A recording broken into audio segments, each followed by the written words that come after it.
Hello, everyone. A large percentage of my clients have come to me after they had a bad experience with a different immigration attorney. And while I try to do the best I can, and I'm sure most attorneys do, there may be some questions you can ask your attorney before hiring them that will help you decide if they're the best choice for you and your problem. That is what I will talk about today. My name is Raluca Hanea. I provide immigration, estate planning, and family law services at my office in Lawrenceville, Georgia. Lena Clear, my marketing and office manager, is here with me. And we thank you for all your likes, shares, and comments as they help others to see our videos. So let's cover a few preliminaries first. Okay. In the United States, an attorney must have a law degree, right? That's right. They must have a law degree from an accredited school. In most states, that means accredited by the American Bar Association. So check with your local bar association to determine what is necessary for someone to practice law. And in Georgia, an attorney must have a law license to work on immigration cases, right?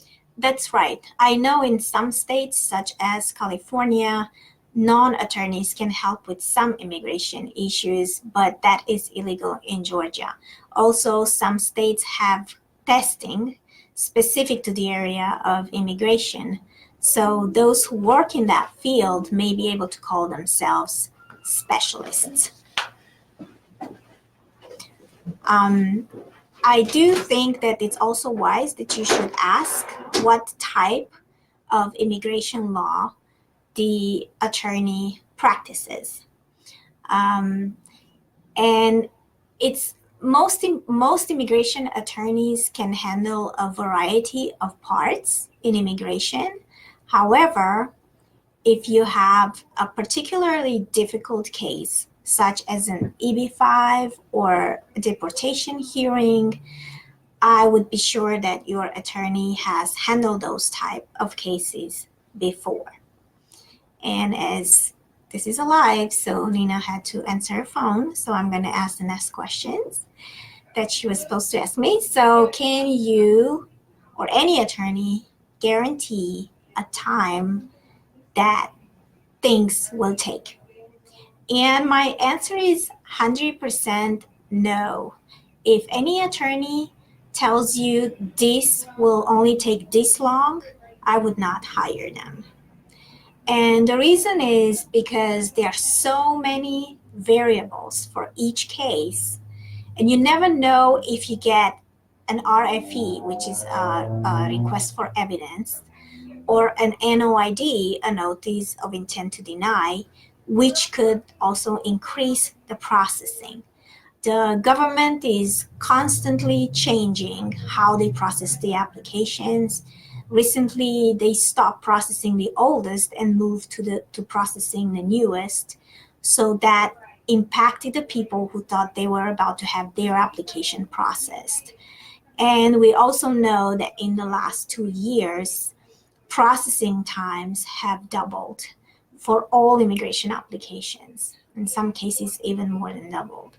So the only thing an attorney can say is how long it will take them to file your application or submit their legal argument on your behalf, and how long USCIS is saying that it will take, but the rest is almost impossible to say. And you can ask an attorney, what type of timeline should I expect? And any attorney should be able to give you a breakdown of how long it will take them, where the government is on the processing times, and about how long your case should take, minus any unforeseen developments. I will also ask the next questions because Nina is still on the phone. I know you have people who call your office, ask you about your success rate. Do you think that is a good question? And my answer is yes and no. I think it would be great if someone can tell you what it is, their success rate, but depending on the type of work they do, their success rate might not be a very good way to measure their effectiveness or expertise. So Nina is back, so she's gonna ask me. I'm the so next sorry, questions. everybody. Okay, just figuring out where we are. So the success rate is not really the most, the best way to Right. measure the effectiveness Because of an attorney. we know the success rate in Georgia is what, like 5% for asylum Yeah. cases. So Yeah. So for example, if there is an attorney in Atlanta who handles only asylum cases, we know that Atlanta has some of the lowest approval numbers in the nation. So having a low success rate doesn't indicate that the attorney is bad or ineffective. Each case is so individual, so there is no guarantee and that an attorney with 100% success rate can guarantee success on your individual case. But you can certainly ask them how many type of cases they have handled in that area. And then with that, what about experience? So you can ask them how many types of cases they've handled in that area. Do you think having more experience makes them better? While experience can certainly help, I've known very inexperienced attorneys who get better results than an attorney who had done this for a long time. And why do you think that is? Perhaps people get complacent and think they know the law, so they don't study it for each case, while a new attorney wants to make sure they get everything right and researches and finds a case that helps them win. So I would use an attorney who explains the process and at least seems as if they will put time into researching it rather than processing everyone like a factory, treating everyone the same. Well, and I know that's one of the things you're really good at with your clients is you listen to their individual case and then you research it to make sure whatever you have them do. I research every case to make sure we don't miss anything, right, or to see if there is any development in the law that changed since the last time we had a case like that. Right. So do you think a person should ask if the firm handles only immigration? Sure. Or you can ask what percentage of cases that you handle are immigration. Some attorneys do more of a general practice and might handle one immigration case a year.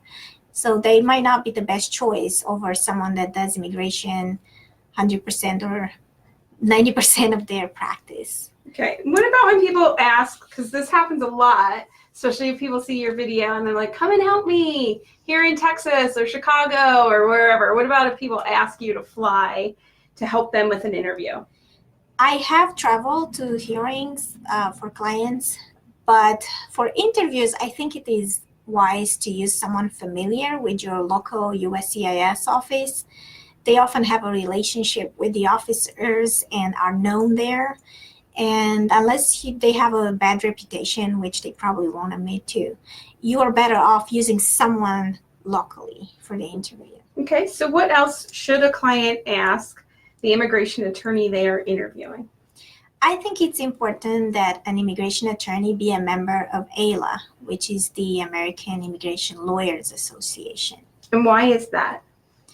I have been a member of AILA for 9 years now, and I found that attorneys who belong to this group and are active members attend yearly trainings and have access to information that other attorneys don't.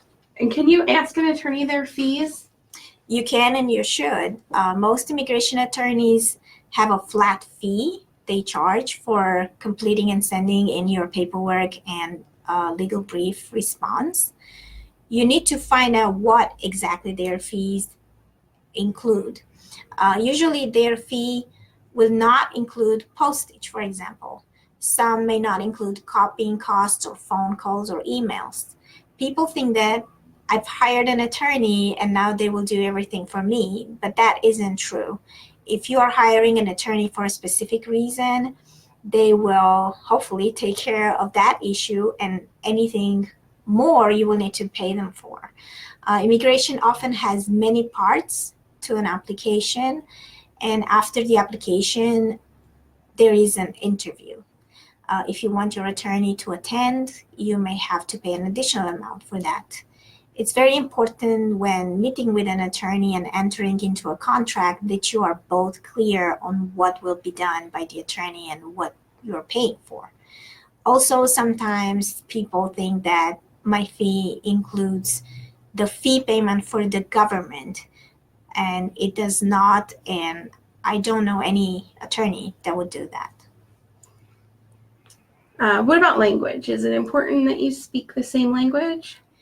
That is up to you and your comfort level.